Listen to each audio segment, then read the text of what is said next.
Hello, everybody. What a chaotic first Broncos game. At least they somehow managed to escape with the win. Thank you, everybody, for joining us. We've got one heck of a Broncos recap to talk about. It's definitely going to be, it could have been very depressing. I think, we'll still have some points of concern, but it'll at least be a happier recap show as I was all of last year. I'm joined by David Talks Sports. Find him at David Talks Broncos, David Talks Buffs, or David Talks Sports on whatever given platform. David, tell the people everything they need to know.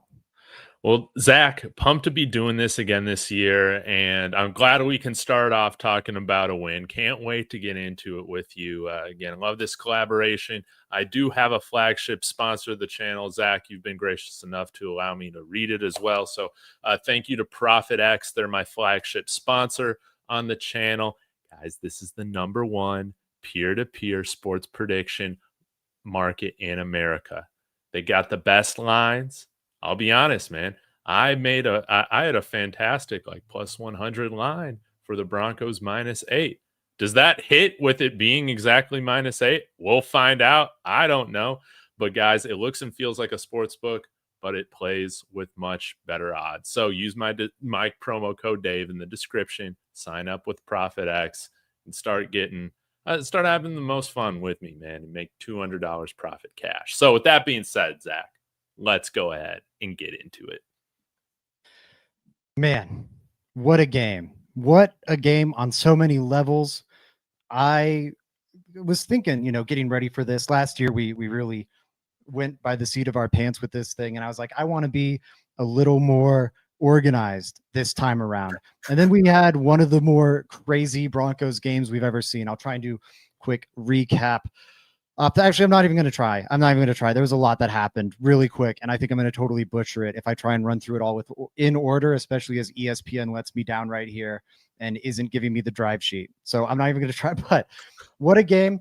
I think I would give a general recap. I think first drive started out very promising. Broncos offense, to me at least, generally looked good, but continued to shoot themselves in the foot with major issues and miscues, whether it was Tyler Bidet dropping the ball, Bo Nix throwing a crazy interception, taking a really bad sack fumble situation.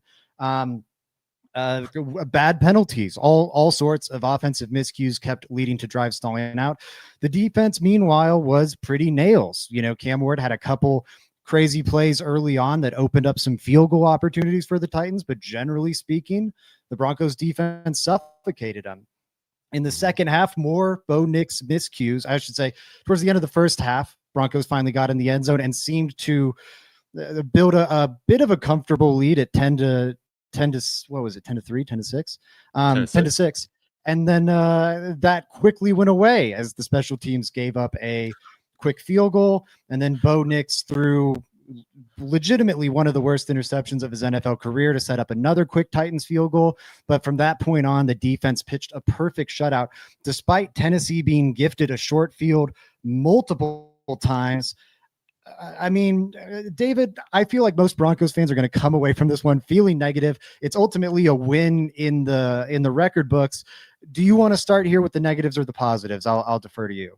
Oh, man. Well, let's start getting into the concerns. Maybe then we can, finish with, how elite this defense is and all that. But yeah, I think the story of this one is, what the heck was this offense, man? I don't know if I'm more disappointed with Bo Nix's decision-making or Sean Payton's decision-making, as the game went on. And kind of the first thought that I have right now is I can't remember which Titans defensive lineman was talking about Bo Nix being a one-read only quarterback earlier this year or earlier this week. Okay, Simmons. And I had wondered, was this part of them jostling for a slight psychological advantage, trying to bait Sean Payton and Bo Nix into getting uber aggressive in the passing game?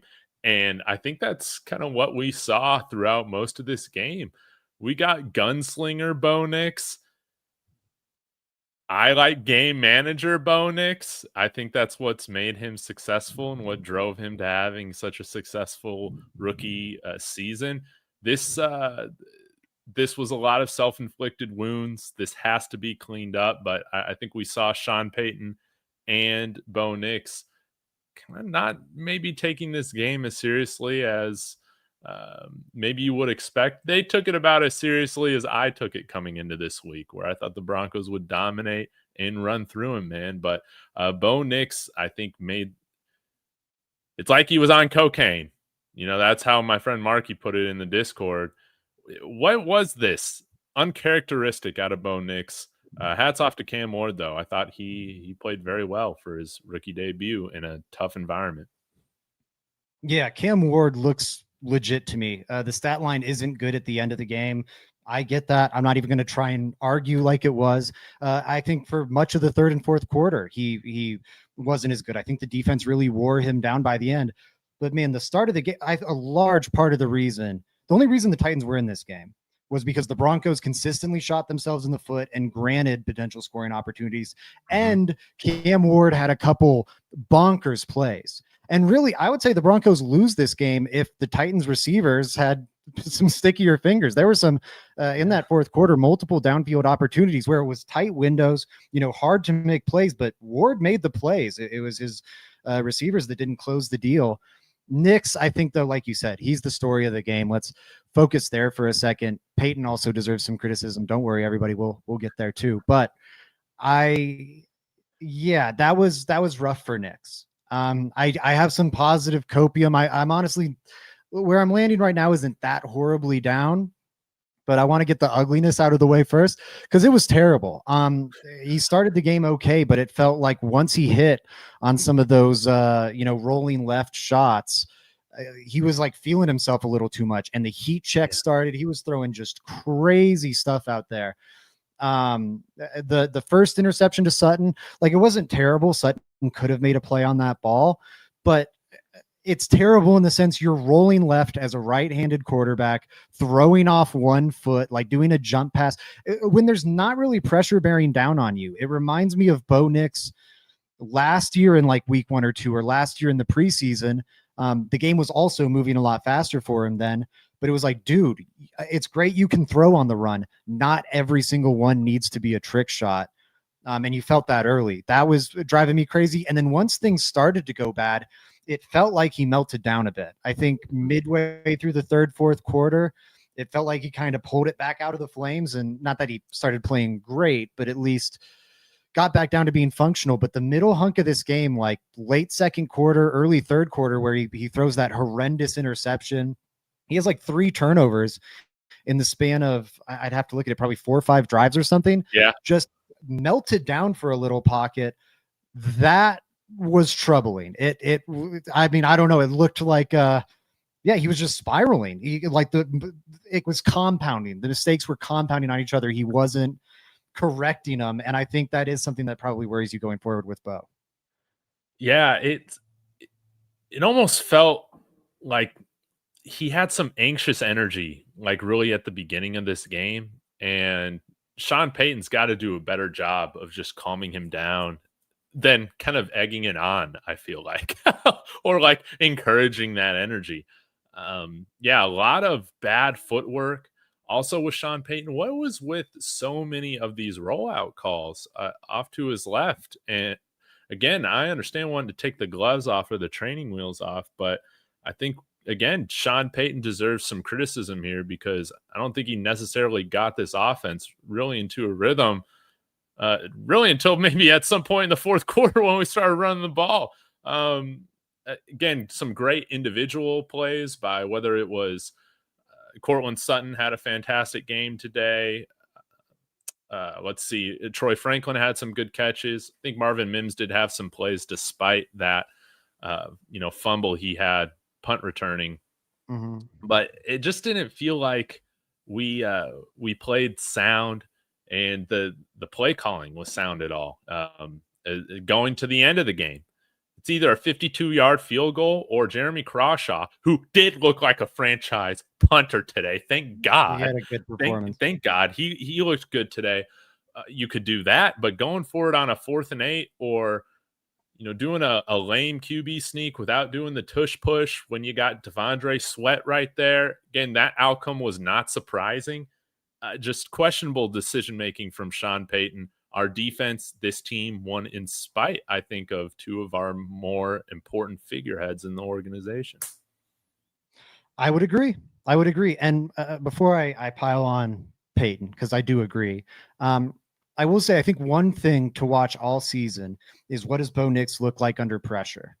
It's been, I think if you listen to any national media, it's the big point that's been stressed about Bo Nix going into the season. Now, I will say it was a little, I think, over dramatized to me. I think it is an area where he needs to grow.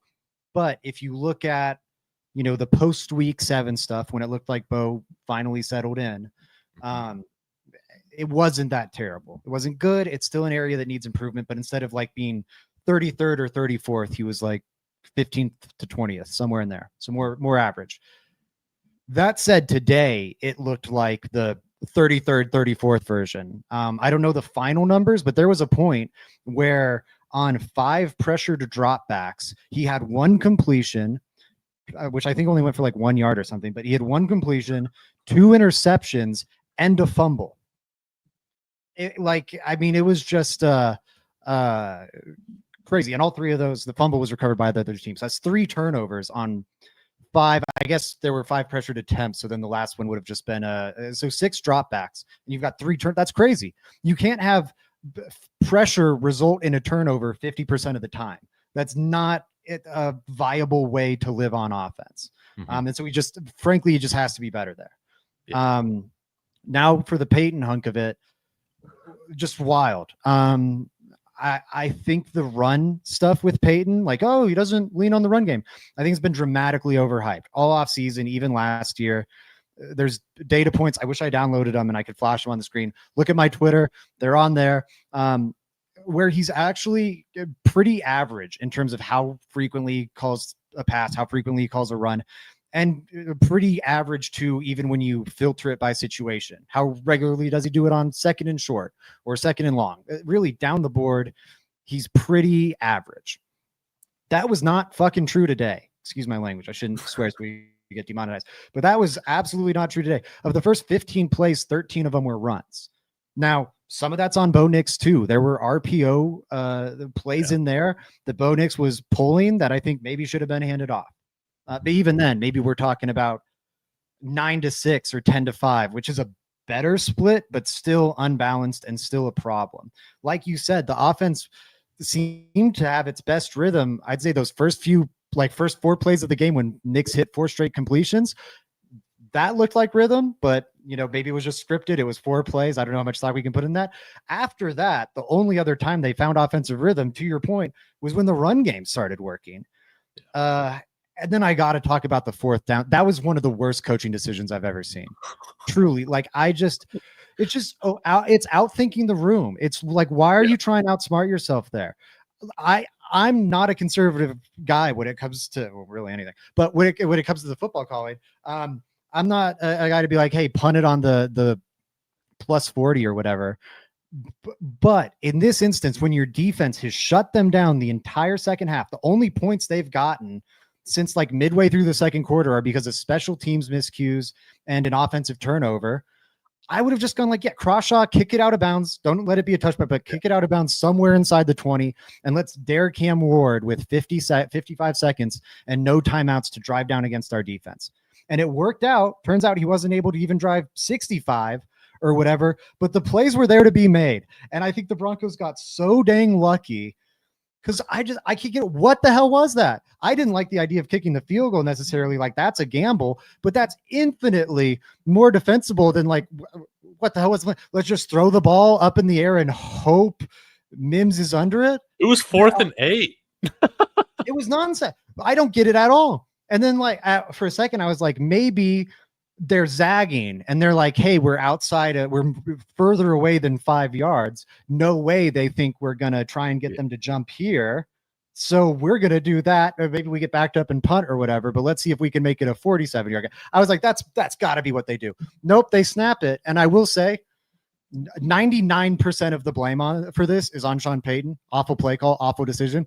we should mention Bo Nix's execution of what was drawn up there was also like way out of line. Pressure blew it up totally, but he just also didn't give Mims a chance at it. He should have like risked an interception there. It's kind of better if it gets picked off than it's incompleted. Like just throw it up to the middle of the field. But I mean, truly one of the more baffling coaching decisions I've ever seen. If it wasn't because of crazy Titans a lack of discipline, 131 penalty yards today, a lot of those being like pivotal personal fouls or coverage penalties that kept Broncos drives alive or ended Titans drives. Without those penalties, without a lot of things, but without those penalties, the Broncos don't win this game. It was, I don't know what the hell Sean Payton was doing. No. And yeah, refs, man, this was tough. I thought that call at the end, man, that last personal foul call was a little weak on 98 right there. But yeah, we benefited from going up against a Brian Callahan coach team. And I haven't been high on Brian Callahan coming into this game. And I think some of his decision making too is probably going to be criticized out there in Titanland or whatever they call it. But yeah, Zach, we overcame. Our defense is elite. What direction do you want to go with this right now? I want to serve up my cope really quick because I think there's some other negatives. I want to complain about the special teams and everything. I want to serve up some cope, and it's not going to defend the performance we saw today at all. Bo Nix was very bad. Sean Payton was very bad. That's unfortunately been a bit of a theme so far for both these figures in Broncos country. Lest we forget, even before Bo Nix, 2023, Broncos get off to a really slow start that season, 70-20 in week 3. Anybody? And then even in week 1, week 2, the defense couldn't get a stop to save their lives. They lose to the Jimmy Garoppolo Raiders in week 1 on a nail biter. Last year in the opener in the Seahawks, defense scores like 50 points on their own, and somehow they still lose because Bo has a meltdown even worse than whatever we saw today. Yeah. And then it was the same thing in, really throughout September for those teams. And that's not good. Like, that's a problem worth discussing. Yeah. But I think rather than the takeaway from this game being like, oh, well, the Broncos are bad and Bo Nix is bad, I think, to me at least, it seems like the more likely hypothesis is like they have a problem getting out of the gate. Yes. And that is still a problem. That doesn't absolve their sins. Look at the Bengals and how that has cost them some seasons. Even if it doesn't knock you out of the playoffs, it can cost you home field advantage. And that is so valuable in the 14-team playoff format. You get the bye, you get home field advantage. Every win is so crucial. You can't fumble the first 4 weeks of the season. But I just think that's the more likely outcome to me. Bo Nix, we've seen really throughout his career, whether it be training camps last year, training camps this year, preseason last year, preseason this year, regular season last year, seemingly regular season this year, he's gotten out of the gate slow. Any of those periods I listed, he's gotten out of the gate slow, and he's gotten way better down the stretch. Maybe the game, I know Joe Burrow's talked about in the past how he feels like he's much better after the first month of the season because the game really slows down for him and he really starts seeing everything clearly. Mm-hmm. Maybe it's something like that for Bo Nix. Again, I don't know. But, and this is the 6th go around, maybe this time it is just sucky forever. Maybe it is. But the first 5 times, it's been sucky at the front. Bo Nix has dialed in some, and it's leveled out. Same thing with Sean Payton. It's been rough in September. They've leveled things out. The difference the last 2 years is they were losing those games. And they should have lost today. Again, I'm not trying to really defend the performance today. They should have lost today, but they didn't.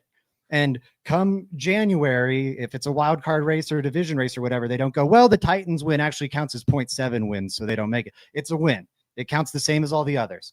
And they're lucky, but they escaped with it. It's in the past now. They need to figure out the kinks. They can't suffer through a slow September. A slowly week 1 where they escape with a win is one thing. Got to beat the Colts next week.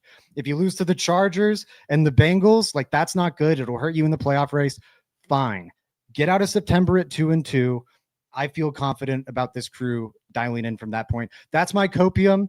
maybe I'm ODing right now, but I feel good about it. David, what do you? Am I crazy or am I reasonable? No, you're right on the money, man. We lose these games normally. It just shows how good our team is. And yeah, that's right. I still think we're a top 10 team because this offense is going to figure it out. Sean Payton's always doing wacky stuff week one. It's clearly a theme that this team under Sean Payton and Bo Nix, they are slow starters, as you said, man. So, yeah, I would be pissed off if we lost this game. But at the end of the day, a win is a win. You never take that for granted in the NFL. And hey, the Saints almost beat the Cardinals today too, and they were massive dogs as well. So it just goes on. It just goes to show anything can happen.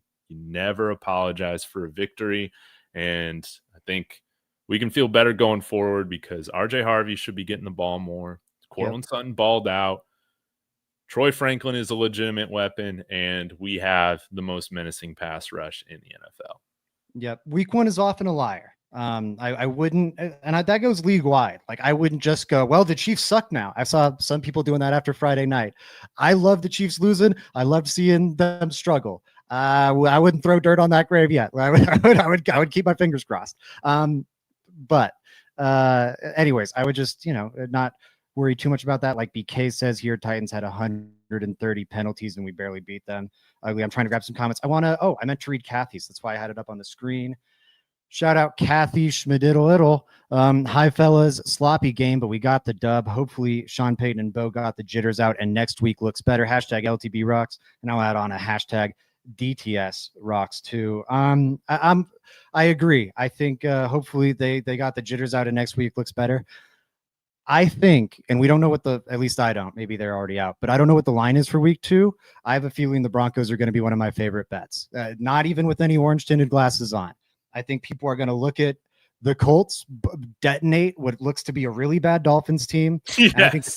And I think the Titans with Denard Wilson calling up that defense. I think he's a legit DC. The talent on that side of the ball looked improved to me. I think Cam Ward's the truth. I think we look back on this game in like December, and not that the Titans will be in the playoffs, but I think we're like, oh, the Titans were better than we thought. That maybe wasn't the like embarrassment it felt like in the moment. Jeremy Sean's got some cope. Here's the ultimate cope. This was almost exactly like the 2015 season. Nowhere to go but up for the offense. I'll be with that. D Bronx echoing what I'm saying Sean Payton had problem getting a lot of the plays in on time. And yeah, I remember when Bo like yelled at him like early in the first quarter. That was a problem. And then all the personnel switching too. I think that's something Payton has been unfairly criticized for in the past. It's not that atypical. It's worked for Payton in the past. Maybe Bo needs more time to get the offense down, whatever. It doesn't really matter why. Point is it's not working. And, don't force a square peg into a round hole. Like you need to tinker with that some and not have quite so many personnel changes because it really was jamming things up with the offense. Really frustrated with the amount of times they broke the huddle with under 10 seconds today. Thought that was something they fixed. Fully agree. I think that was more on Sean than Bo. Yeah. Hearing stories why you didn't see the offense in rhythm. Yeah. And hearing like Chase Daniels tell stories about how Sean Payton like can be chaotic getting the play call in, Bo yelling at Sean there. I think it was and then also we saw in training camp like it was being executed pretty well. I think this was like some game day operation stuff on the coaching staff side. I do no way to know from my vantage point. That's my guess. Last little negative. I do want to talk about RJ Harvey and a lot of positives. The last one I noted that we haven't gotten to yet. Special teams had a really up and down day that I think is worth discussing. Awful. Really, it's the kickoffs that bugged me. Yes. You have the opening kickoff that's a touchback. I hate that. Anytime, if you're rooting for a team, like if your second favorite team's not the Broncos, I don't care what team you're rooting for. If you've got money on a team, whatever, and you see the special teams intentionally kick a kickoff, barring like a game being locked up and it's just to be safe. I don't know. Coward. It's a cowardice decision. It's setting up the other team for easy points. It's saying I'm too scared to coach and do my job. I would just rather let the offense start at the 35. It's horrible special teams coordinating, in my opinion. I hated opening the game that way. And then later in the game, they actually do kick it to the guy. They can't cover it at all. And it leads to a free 3 points. Then you have Marvin Mims fumbling the ball. That could have been 3 points. They're extremely lucky. It wasn't. We'll get into how amazing the defense was in a second here. But yeah, in a game they really narrowly won, special teams, because that kickoff, the opening kickoff, I should have mentioned this, it made it so only one explosive play and the Titans were in range for a field goal. They only had one good play on that opening drive. That was all they needed because of the touchback. I think you could very easily argue special teams cost the Broncos 6 points, very easily could have cost them 9 if the defense didn't just go absolutely bonkers. Yeah, well said on the special teams front. Marvin Mims, special teams, I think probably deserve the most credit, I guess, or blame for why we gave up as many points as we did. I mean, 12 is still not a lot, but man, it should have been a lot less than that. And just the one positive spin, man, I thought Jeremy Crawshaw, he alleviated all my worry that we saw from the preseason. I didn't feel like we had one good punt. Zach, I think I'm remembering 3 punts within the 10-yard line, or maybe 4, and then one was fielded for like a 14-yard gain. But I thought he punted incredibly well, and we almost got a safety out of it. No, and that's huge. I think, at least I'm optimistic the coverage and whatnot can get better, as they had a lot of turnover on special teams this past year. Coordinator, lots of key special teams contributors are no longer there. Also, maybe it's some chemistry. Maybe they're working out. Like, it was bad. I don't know why it was bad, but I'm a little more optimistic that, they can work out some of those kinks, I guess, than like if the punter just still looked bad, it's like, well, shoot. They can replace him with whoever is the 33rd or 32nd best punter in the league, but that's not great either. Yeah. So I fully agree. I think that was troubling. I want to read this Roan comment. I think it's a great one. I think we need to cool down a lot of teams were not on point today, and a lot of missed field goals, like in the Falcons game. I do think there's, we got a super chat. I need to grab that too. But I think there's a lot of truth to that. Like, it's week 1. You see a lot of sloppy play league wide. Like in the early window when I was watching games, it was a lot of sloppy play. The Jets scored 32 on the Steelers. Okay, exactly. Like, and then they had like a weird turnover on special teams that almost got the Steelers back in that game. Like, they were begging to give that game away. It's the Falcons-Bucks game. Both teams were trying to give that game away. It's just, it doesn't excuse the sloppiness. It has to get sorted out, but it's also not an oddity. And I think that's important to remember. David Youngkin off the top rope here with a super chat saying, let Webb call plays and let Sean be head coach. I don't think I'm going quite that far myself, but David, what do you think? I want to be opposed to it, but that ain't ever going to happen with Sean Payton as head coach, man. That as much as we wish for it and want it, it ain't happening. And then earlier you mentioned RJ Harvey. We've briefly mentioned J.K. Dobbins too a bit. I'm going to take this comment from Josh as an opening to talk about the running backs, starting with the negative so we can end positive. Yes. So Tyler Bidet, get ready to speak practice squad again, buddy. I don't like, man, Jaleel McLaughlin needs to be activated back to the roster. I think McLaughlin has his faults. But if the role for Bidet is just going to be the guy who catches screen passes, seems a little unnecessary to me, but whatever, fine. Let's have it be a guy who can actually catch the screen passes. Like a few things McLaughlin could do pretty well. Yeah, exactly. And I know he redeemed himself a little. He caught a few after the ugly start, but man, he ended 2 early Broncos drives. I think the first one could have maybe even gone for a touchdown, depending on how the downfield blocking was. And I mean, that was wildly frustrating to me. I don't know.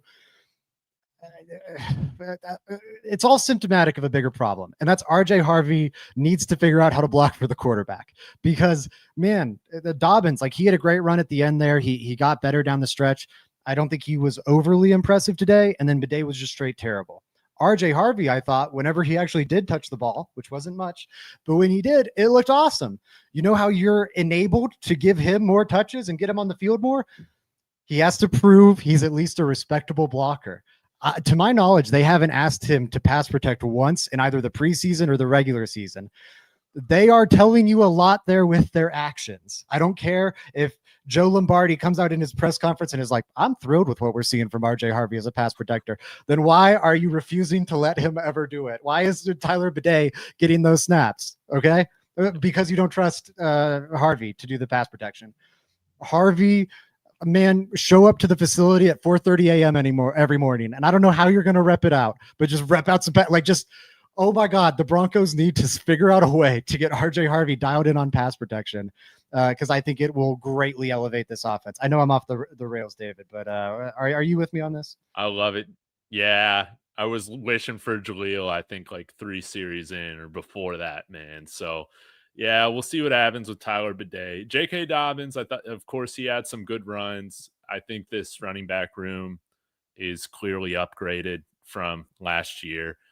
Some of the holes that both J.K. Dobbins and R.J. Harvey were able to run through, these tiny little slivers there in the interior of the offensive line. Our running backs weren't getting that last year. R.J. Harvey, J.K. Dobbins, they are really the only people that kind of like redeem this offense. I'll give some credit again to Cortland Sutton for making some huge plays. But yeah, like RJ Harvey looked dynamic, 11.7 yards per carry, 6 rushes for 70 yards. Just goes to show, if you emphasize the run game, you'll break one eventually. And we broke through right when we needed to, man, because I don't know how many times we could have given away that game and still gotten away with it. Well, and I think part of the reason the run game looked better in the second half, yes, it was the commitment to the run, but I think it's also more true run plays. In the first half, part of the reason they were passing the ball so much, and I think also part of the reason the run game was so ineffective when they were running it, it was a lot of RPOs.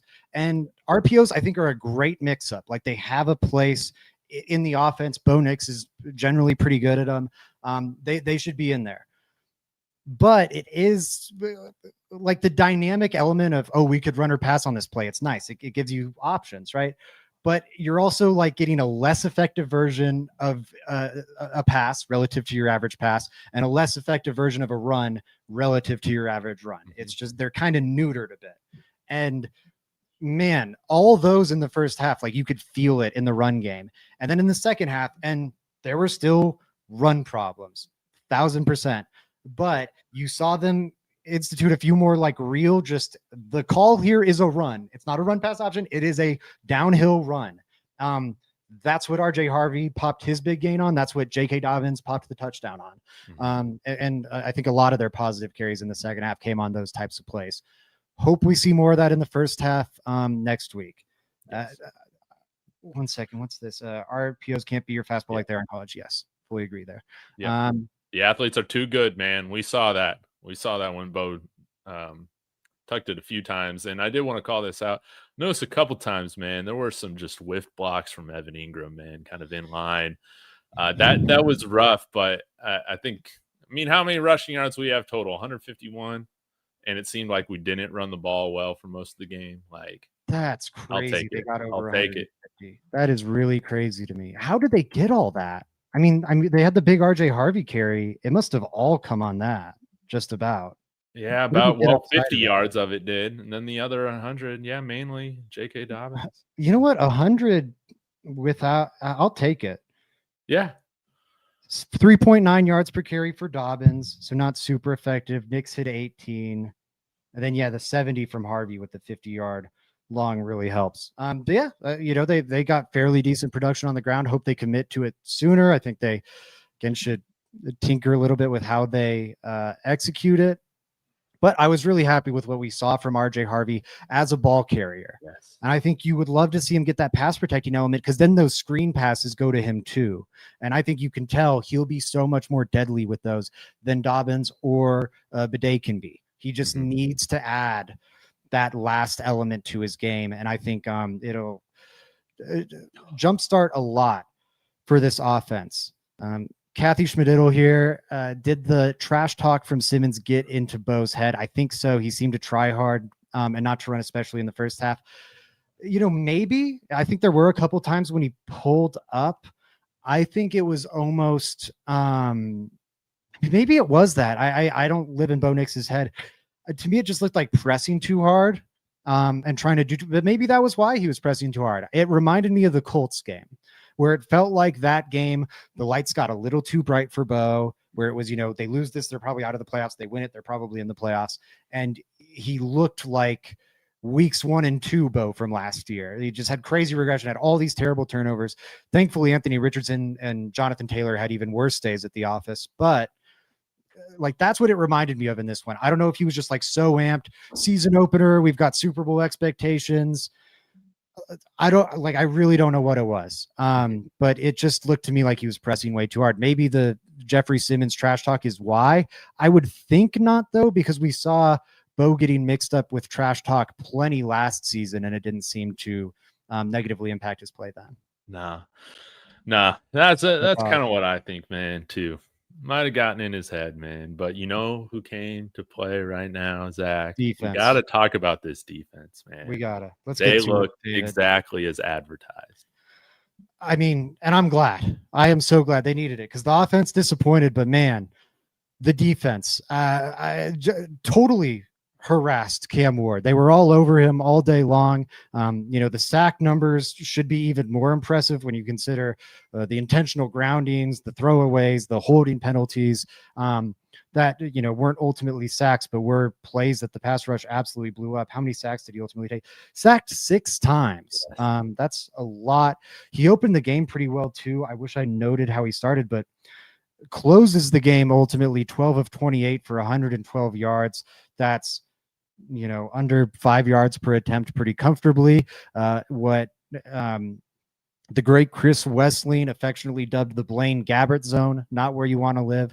And this is I really think if you watch the game, Cam Ward passed the eye test today. Yes. And the stats are horrendous. And I think that's a credit to the defense. The coverage held up pretty well all game long. I think they definitely got aided by some drops down the stretch, but the coverage was pretty great. The pass rush, though, I mean, it looks like not just an elite unit, but a truly special unit, one of the best units at any position in the entire league, potentially, because not only did they harass the Titans early, but by the fourth quarter, it felt like every Titans offensive lineman had the 1,000-yard stare. They were just beaten down and battered, and it felt like every Cam Ward drop back, there were 5 Broncos breaking through. I think this pass rush is just going to wear folks down all game, all season long. I can't wait to see it implemented throughout. It kind of gave some 2015 vibes, man, for how often they were getting pressure.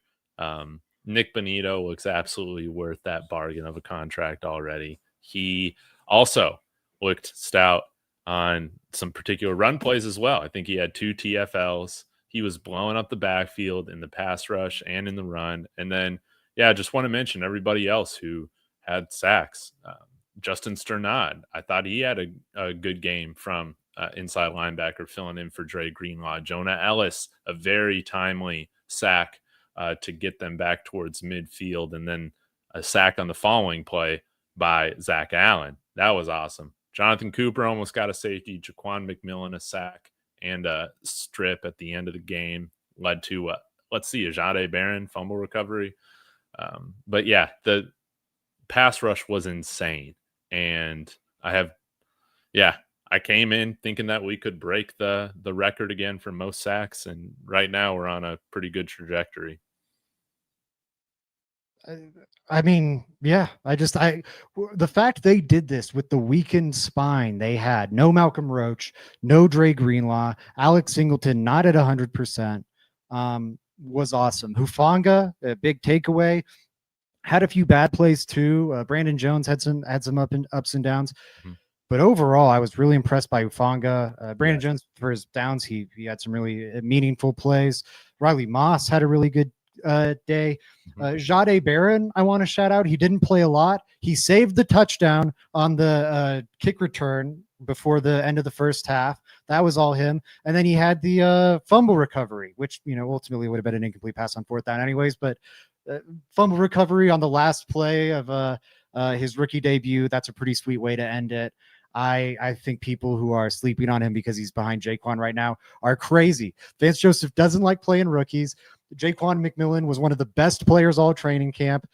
Jahdae Barron could have been the second coming of Jesus Christ himself, and Vance Joseph wouldn't have started him this game. I just it wasn't happening for the guy. I would not be out on Jahdae Barron yet. His time will come. No, man. Man, I love this defense. We saw some nice plays from Alex Singleton too. Maybe not the best in coverage, but breaking up a play there at the beginning of the game. And again, I don't really know there's much to say other than that, man. This defense is really freaking good. It's elite, and hopefully it won't take the offense long to get up to speed, but this is a game that we should have lost, that many Broncos teams of previous years would have lost. 4 turnovers. And how many turnovers did we generate? 3 on our end? No. Yeah, I think 3 because there was the fumble. Yeah, no, I guess it's just 2. Well, the last one, no, it is 3, right? The one that ended the game, the Hufanga one, and then wasn't there a third one? Or was it only those 2? Okay. No, only those 2. But Hufanga looks like a huge difference maker at safety, man. 10 tackles today. He was all over the place. Ooh, you citing that stat just helped me realize, David, I hit my bold prediction this week. I said Cam Ward would not score a touchdown, and guess what? He didn't score a touchdown. I'm riding high. Dude, let's go. Bold prediction. I'm telling people. Well, I don't want to tell people what to do with their money. I feel good about the Broncos going up against the Colts next week. I'll just say personally, I feel good about it. I think people saw Daniel Jones go up against the Miami Dolphins defense that's starting my grandmother at cornerback. And yeah, he looked pretty damn good. But look at who he's playing. And also beyond that, Tua had a quarterback performance that was worse than Bo today. That offense was all melting down. The Zach Wilson show, baby. Come on. Dolphins look like they might be picking number 1. Like they look horrendous based on week 1. I think Colts are going to get way overrated. The Broncos just turned in an utter stinker. There's no denying that. I think they're going to get way underrated. And I think you're going to see in Indy, I think it's probably like Broncos -1 or Indy -1 or something stupid like that. And I will gobble that number up. We've been going for a bit here. It's been a little. Oh, we haven't talked about the weapons. That's one last positive I do want to hit, and then I'll throw it to you for last thoughts. I liked seeing some guys emerge today. Sutton, not emerging. We already know he's the number 1 guy. He had some awesome plays today. I thought maybe his best play was negated by a hold on the Broncos' first drive, but just like sick throw from Bo and a really nice catch. From Sutton too. Actually, the touchdown was probably his best catch. That was a sick play. Ultimately, it ends up being the 4th and inches, and the Broncos get stuffed on the attempted tush push. But what an effort from Sutton to get those last 2 yards. I thought he had a really nice game today. And then Troy Franklin, I think you come away from this one going, okay, there's the number 2 in this offense. Not only is there the Bo Nix pre-existing chemistry, but Troy Franklin, it doesn't look like it was just training camp or preseason hype. He looked like the real deal today. I think those are delightful developments for the Denver Broncos. And I liked how Evan Ingram looked too. It's a shame he's got a calf injury. Hopefully he's okay, man. But yeah, hopefully he is. I really liked how he looked in the passing game. 3 catches, 21 yards. Yeah, he was nice. Like you said, hopefully he's okay because they could use his presence on this team. I'm geeking. All right. Anything else you want to hit on, David? I've been all over the place. What did I miss? It was an ugly win, but man, I'm just happy. I'm so happy we won. We're 1-0. My hot take is 13-4 this year, Zach. So we had to have won this game for that to happen. So I'm a happy camper right now. The offense, it's going to be better. I'm not going to be panicking. And yeah, once RJ Harvey learns how to pass protect, it's over for these opposing defenses. And if not, deadline deal for Alvin Kamara. You heard it here first. I could really see that actually. I don't hate that at all. I want to watch some Alvin Kamara, make sure he still's got it, but I like the vision there, David. That works for me. Yeah, I would kind of echo what you said to an extent. I'm not changing my Broncos predictions for this year at all off of this game. As ugly as that game was, as bad as that game was, Vegas set the line at 7.5 to start the week, and then they bumped it up to 8.5 because all the bets were coming in on the Broncos. And where do the Broncos end up winning? They win by 8. I mean, they pretty much lived up exactly to Vegas's expectation of this team. I don't think they got there the way many people expected. It was a very ugly game, but I just, man, it's ugly. Like it's week 1. That stuff happens. It seems to be a trend with Bo and a trend with Peyton. Those are concerns. They're not concerns for me for the 2025 season. They're concerns for me for September and the other Septembers going forward after the 2025 season. But I think they'll dial it in. Got to take advantage or take care of business against the Colts next week. What else do I want to say? Yeah, Bo Nix, man, play better. I know my closing. He can't look like Daniel Jones. No, he's got to be better than Daniel Jones. You've got to have the better quarterback in that game. Absolutely. Yeah. Last thing I'll say, Broncos country, I'm proud of you today. I will say the amount, I think it went a little extreme where I had like 10 people in my mentions saying the Broncos should cut Bo Nix or bench him for Jarrett Stidham. That was a swing too far to the other direction. But I remember when Russell Wilson was absolutely unplayable and Drew Lock was having like 5 interception games, and I was having to convince people they weren't top 10 quarterbacks. Bo Nix had one bad game and people are happy to cut him or whatever. Like the fact that I came into this season with a migraine on the back burner going, oh my God, if Bo Nix has some bad games, the discourse is going to be awful. It's going to be blaming everyone but Bo Nix. And that didn't happen today at Broncos country. I'm proud of you for it. We were honest. We were just like, hey, Bo, that sucked ass. Get it together. And let's all hope he does. Fingers crossed. David, where can they find more of your work? You do such great stuff. Where can people check you out?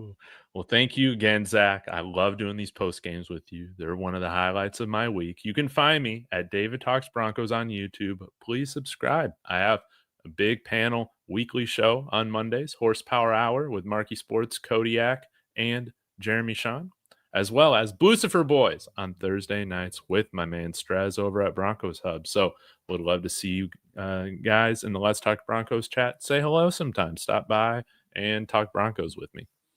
Yes, and everyone, please support David. Support everyone he mentioned too, Markey, Kodiak, Strez on the Lucifer Boys. I interact with these guys in the Broncos media sphere and good dudes. Really like Strez. I need to have him on a show. He's great. Big fan of his. Yeah, so make sure you're supporting David there. Everybody will be back. I think Wednesday is what Joey and I landed on with our pregame preview, all that stuff. Probably a little more takeaways from this game, catching you up on whatever Broncos news you missed. We've got altitude adjustment Tuesday night with Mario and Pat. I'm sure they're going to have plenty to say about this one. And that's right, everybody. Full Field Read is back on Friday night, going through all the X's and O's of this one. Man, I can't wait to see them break down some of what Bo Nix was seeing on some of these decisions tonight. Hopefully they can make me feel a little bit better about my copium. But until then, everybody, let's go Broncos. See you next time. Go Broncos.